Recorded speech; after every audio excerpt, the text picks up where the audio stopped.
Kalau kita ini mentok-mentoknya mukhlisun, belum sampai mukhlasun. Itu artinya kita lagi berupaya ingin menjadi orang yang mukhlis, orang yang ikhlas. Itu bedanya. Jadi artinya tetap kita selalu mudah tergoda oleh setan. Kemudian ikhlas yang dipertanyakan Bapak siapa namanya? Siapa? Rudi, Bapak Rudi. Ini Budi, Bapak Budi. Ikhlas dalam bahasa Indonesia apa ikhlas dalam bahasa Arab? Karena berbeda. Asalnya bahasa Arab, begitu pindah ke Indonesia maknanya sudah bergeser. Ya, takwa bahasa Arab, begitu takwa bahasa Indonesia maknanya sudah bergeser. Ikhlas bahasa Arab apa ikhlas bahasa Indonesia?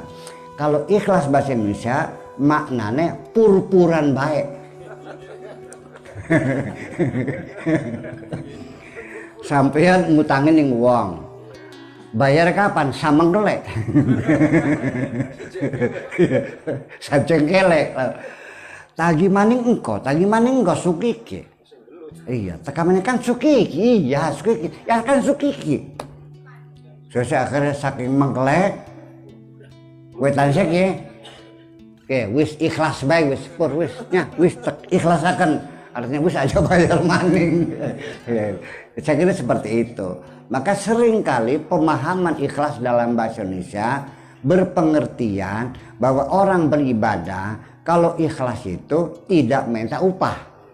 Pur-puran sih. Tetapi sebetulnya ikhlas dalam bahasa Arab itu sekalipun minta imbalan masih dalam wilayah ikhlas. Sekalipun orang itu mengharapkan surga sudah termasuk ikhlas tapi mukhlis. Nah, mengharapkan ganjaran ikhlas, mentoknya mukhlis belum sampai mukhlas, itu bedanya. Karena orang-orang sendiri itu, para nabi, para rasul pun ketika menjalankan tugasnya menyampaikan dakwah, dia masih ada harapan mendapat bayaran dari Allah. Mari dengarkan firman Allah. Qalu inni lakum rasulun amin.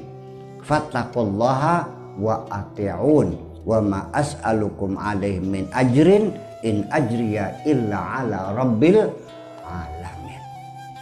Aku adalah utusan Allah untuk kamu semuanya. Oleh karena itu fattaqullaha wa ati'un, bertakwalah kepada Allah, ikutilah saya. Saya ingin membimbing kamu ke jalan yang benar. Wa ma as'alakum alaihi min ajrin, aku tidak minta upah dari kamu. Ya, para rasul tidak pernah minta upah dari umatnya. Sejen kalau dukun zaman kieu jaluk bejani. Ya kan? Jaluk mahar ya. Ya, kalau rasul tidak. Tetapi para rasul itu tetap ada harapan dibayar. Tapi yang bayar siapa? Allah. Wa ma as'alukum alaihi min ajrin, aku tidak minta upah dari kamu. In ajriya illa ala rabbil alamin. Upahku dari Allah subhanahu wa ta'ala. Berarti masih ada harapan dibayar enggak? Ada. Para nabi ikhlas enggak? Ikhlas. Itu bedanya. Jadi pengertian ikhlas itu sampai batas mana? Kalau Allah itu di Al-Quran mengiming-imingi, menawarkan pahala, ya kan? Wasari'u ila maghfiratin min rabbikum wa jannatin arduhas samawati wal ard. Segeralah engkau bertobat pada Allah, berbaktilah kepada Allah.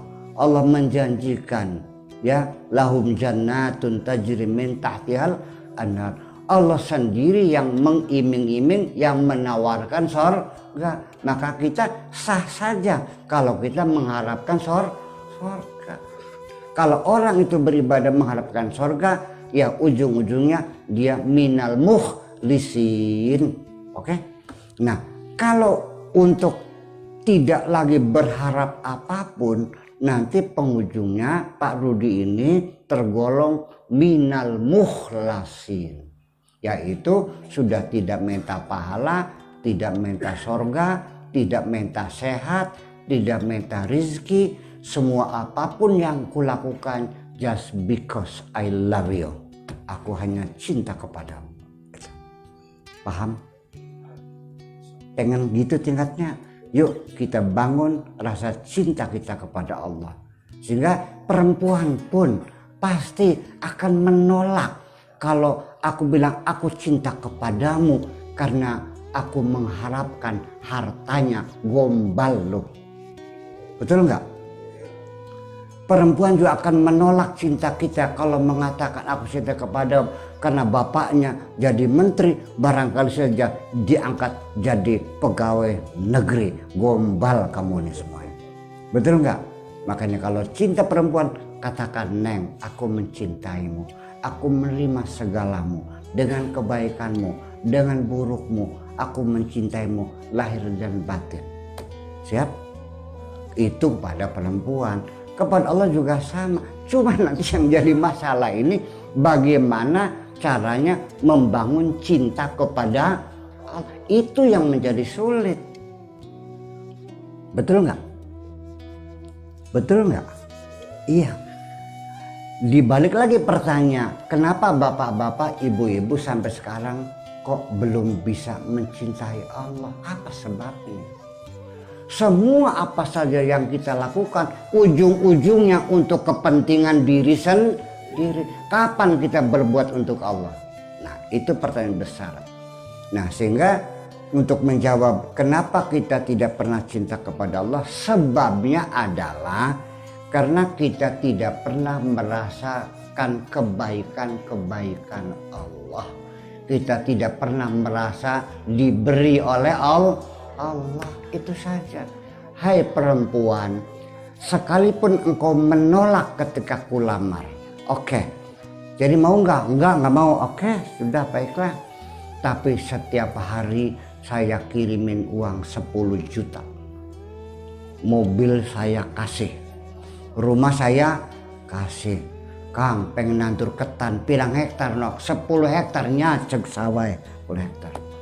Rumah Kang, saya kasih rumah. Mustahil dia tidak mencintaiku. Dengan kebaikan orang pasti akan mencintai. Betul nggak?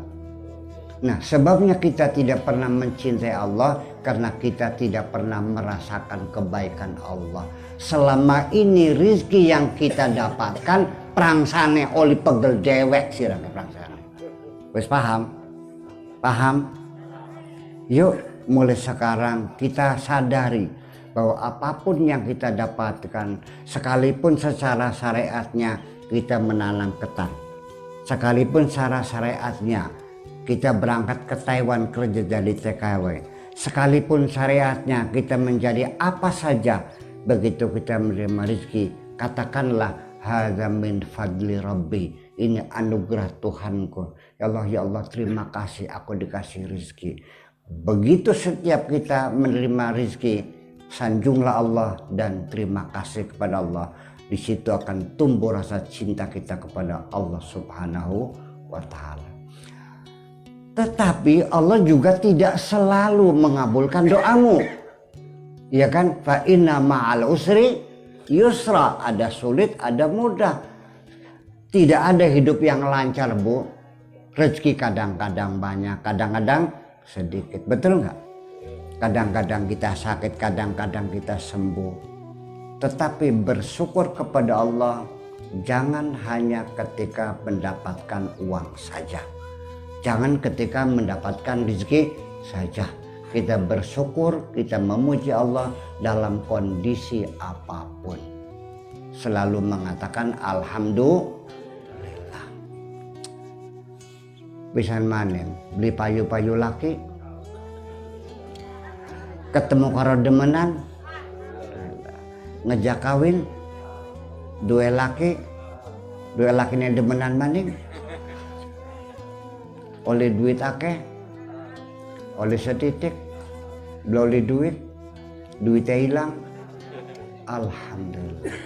Nah, kalau kita sudah betul-betul mencintai Allah, kondisi apapun kita selalu memuji Allah. Nanti setelah itu, apabila kita selalu memuji Allah dalam kondisi apapun, nanti Allah akan mengatakan, wahai hambaku, Apabila mulutmu selalu memujiku, maka nanti apapun yang keluar dari mulutmu pasti aku dengarkan. Disitulah di ujung lidahmu ada namanya kun fayakun. Apa yang kau ucapkan pasti terjadi. Sirah kadel bikin ke pulane wong lanang ajelok bebeda rabine sampean sing alhamdulillah sampai ketemu demenan orang nyewot alhamdulillah laki kula masih laris alhamdulillah. Nah kalau istri sudah seperti itu jangan bikin perkara, barangkali dia lupa nyupatane kang gempor sirah kayak bilang aja. Paham begini? Awas nanti tetok share. Makanya sekali lagi, tetapi bagaimana caranya kita memuji Allah itu ada petunjuk dari Allah. Makanya Allah selalu mendengar kita itu, kita baca sami Allahu liman hamidah. Allah selalu mendengarkan orang yang memujinya. Tapi bagaimana cara memuji Allah itu? Tidak boleh setengah-setengah, tumplekkan kabeh blek. Tidak ada ruang-ruang kosong, tidak ada tetesan-tetesan terakhir. Tumpahkan semuanya. Rabbana lakal hamdu. Ya Allah kami selalu memujimu. Seberapa banyak kau memuji Allah? Mil'us samawati sakabekeng langit. Wa mil'ul ardi lan sakabekeng bumi. Wa mil'u ma syi'ta min syai'in ba'du lan sakebeke seberang kanan yang langit lan sakebeke seberang kanan yang bumi. Pujilah Allah selalu. Oke? Mulai hari ini jangan ada air mata terbuang-buang. Tidak perlu menyedihi yang hilang, masih terlalu banyak nikmat Allah yang patut engkau syukuri. Berharap mudah-mudahan apa yang sampaikan bisa memberi manfaat dan kesejukan di hati kita semuanya. Amin ya rabbal alamin. Mangga salang-salang moga-moga Allah memberikan hidayah kita semuanya. Bismillahirrahmanirrahim. Rabbana auzi'na an nashkura ni'mataka allati an'amta 'alaina wa 'ala walidayna wa an na'mala salihan tardah wa adkhilna bi rahmatika fi ibadika salihin.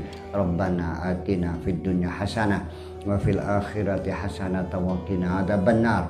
Wa sallallahu ala sayyidina Muhammadin wa ala alihi wa sahabatihi ajmain.